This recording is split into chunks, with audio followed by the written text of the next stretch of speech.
everyone, and welcome to our educational podcast, Minds in Action. Learning how to learn is one of the most powerful skills we can develop as an individual. And today, we're doing a deep dive into two fascinating learning theories. Those are the constructivist approach to learning and Donald Schön's concepts of reflection in action and reflection on action. We're your hosts, Zane, that's me, Chanel, Yvonne, Ariana, Priya, and Kiara. From your Foundation for Learning Success class, before we start, we want to send love and strength to our two group members in Jamaica who are currently facing challenges due to Hurricane Melissa. Luckily enough, we have Ariana on the call. She's safe and she's good. We hope you're safe and we're keeping you in our thoughts. Today's episode explores how learning is not just about memorizing facts, but about building understanding through experience, reflection, and social interaction, all central ideas in constructivism. And we'll also unpack Donald Schön's model of reflective practice, exploring how professionals and students like us learn by reflecting during and after experiences. Right. Today's discussion is really exciting as both of these theories help us to understand how we learn and not just what we learn. It's something that we experience every day in our university life, especially in our group projects. Now, we chose these two theories because they complement each other. Constructivism emphasizes how we build knowledge, while Schön's model deepens that understanding through reflection. Together, they develop the mindset and adaptability students need for lifelong learning and professional success. Now, let's start with the basics. The constructivist approach views learners as active participants in their learning journey. Instead of teachers simply delivering knowledge, students get to construct meaning through experiences, collaboration, and reflection. Exactly. Piaget, 1973, said, learning happens when we integrate new experiences into our existing mental frameworks, what he calls schemas. Meanwhile, Vygotsky, 1978, emphasized that learning is social. It happens through dialogue, collaboration, and shared cultural context. In other words, we learn best when we connect new ideas to what we already know and when we learn with others, not just from others. Thank you, Ariana. Another point about the constructivist approach is that it makes learning personal. It's not just about memorizing. We're connecting ideas to our own past experiences. For me personally, that makes everything a bit more meaningful and easier to remember. Right. Think of our own class, Foundation 1501. When we collaborate on group projects or peer feedback activities, we're not just completing tasks. We're negotiating meaning, testing ideas, and co-constructing knowledge. Learners construct knowledge through interaction with their environment and through social negotiation. Vygotsky, 1978. In our class, we've experienced constructivist principles like active learning by engaging with real world problems, building on prior knowledge through connecting new ideas to what we already know, social interaction, and learning through dialogue, reflection by thinking about how and why we learn. For example, when we worked on our reflective journals, we didn't just summarize tasks. We thought deeply about what we learned and how we learned it. That reflection made the experience more meaningful. And during our group projects, each of us brought different perspectives, which challenged and refined our thinking. A perfect example of Vygotsky's zone of proximal development, where we grow through guided interactions. All right, so here's a question for everyone. How has collaboration or reflection changed the way that you understand a topic? Well, for me, I would say that collaboration pushes me out of my comfort zone. Hearing how my classmates as well as group members think, it helps me to see things from a different perspective. It's like building knowledge together, but bit by bit. Well, for me, Working in group always expands my understanding. Someone might explain a different concept differently, and suddenly it just clicks for me. Same here. I used to think learning was just about getting the right answer, but now I see it's about questioning my understanding and reshaping it through feedback and dialogue. Reflection helps me notice how my own assumptions shape my learning. When I think reflectively, asking, why do I see it this way? I become more open minded. And that's exactly what constructivism encourages, learning as a process of building, questioning, and reflecting. I feel like Mr. Adesh has been an exemplary example of just a Brooks and Brooks quote. The teacher becomes a guide, not a transmitter of knowledge. I agree, because constructivism isn't about memorizing information. It's about engaging actively, collaborating meaningfully, and reflecting critically. So, now that we've explored how constructivism helps us understand learning as an active social process, but what happens when learning requires us to adapt in the moment while things are unfolding? Well, that's where Donald Schön's 1983 theory comes in of reflection in action and reflection on action.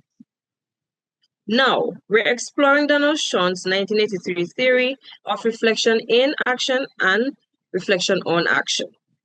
All right, got it. So, Schön was a social scientist from MIT who studied how professionals actually learn from experience. So, he believed that true knowledge comes from reflecting both during and after an event. He introduced two key concepts: reflection in action, which is thinking and adapting while something is happening, and reflection on action, which is reflecting afterwards to evaluate what happened and why. Here is an example. Imagine Mr. Adesh explaining a topic, but the students sound confused. He then changes his method mid-lesson. That's reflection in action. Later, he analyzes what worked and what didn't. That's reflection on action. Professionals think on their feet. They reflect in the midst of action. Donald Schön, 1983. Right. So Sean's theory really connects to real life. Think of it as adjusting your study habits mid-semester when you realize what isn't working. That's reflection in action. And when you look back at the semester to plan better, that's reflection on action. Schön also challenged technical rationality, the idea that professionals simply apply theories to problems. He argued that real learning involves improvisation, creativity, and what he called knowing in action. That means knowledge isn't just what we know, but how we use it, especially in unpredictable situations. I definitely agree, Ariana. Now, let's make this personal, ladies. Can you think of a time when you use reflection in action and reflection on action in your academic or even in your personal life? Yes, Kiara, I can. During a presentation, I realized that audience looked bored, so I changed the tone and added an interactive question that was reflection in action. Later, I thought about how to make my slides better. That's what we call reflection on action. Right. So I had a similar experience with time management. During one of my assignments, I noticed that I was rushing a lot. So I had to pause and restructure my plan. That quick adjustment I made was a huge difference. That's reflection in action. That happened with the podcast too. Whilst recording, we sometimes noticed sections sounded stiff. So we adjusted on the spot. Reflection in action.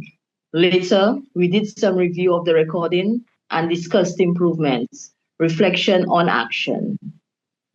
Funny enough, I had a similar experience writing an essay. Midway, I realized my argument wasn't clear, so I restructured it. That's reflection in action. After submitting, I reviewed my feedback, reflection on action again. That's actually a perfect example. Sean's model is all about learning by adapting, using awareness in the moment and reflection afterward to keep improving.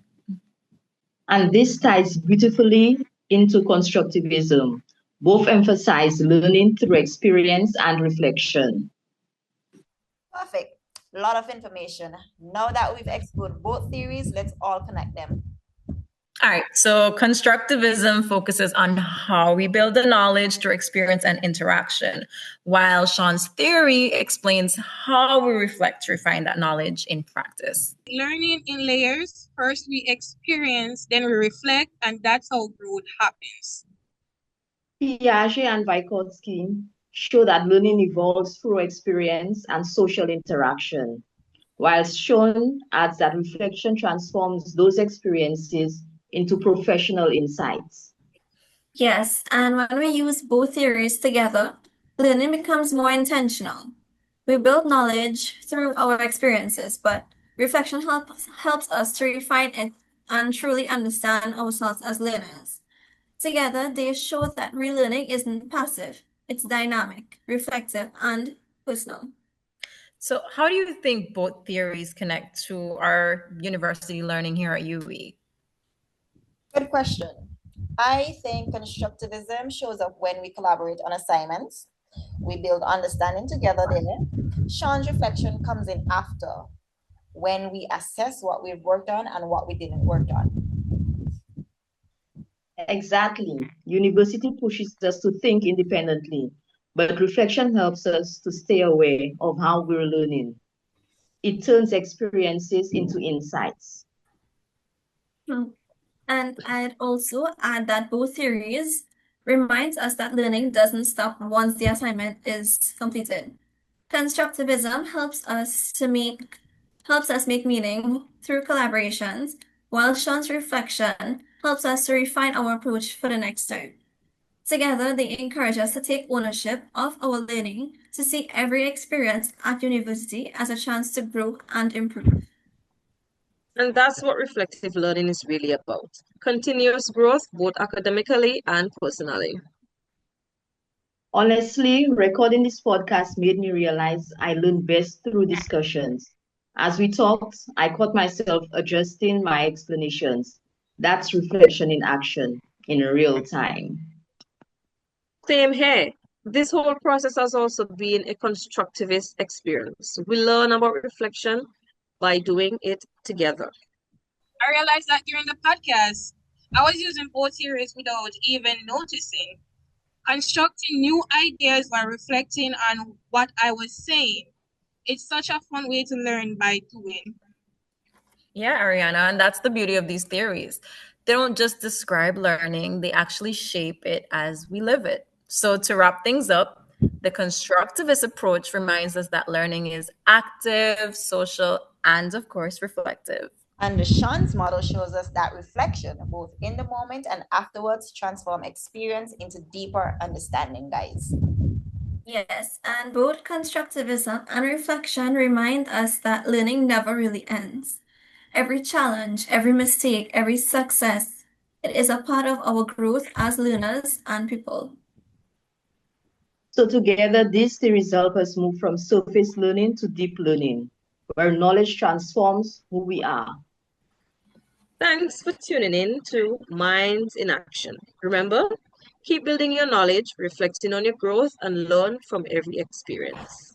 Until next time, remember to keep constructing, reflecting, and of course, growing. Thank you. Bye. Bye. Bye.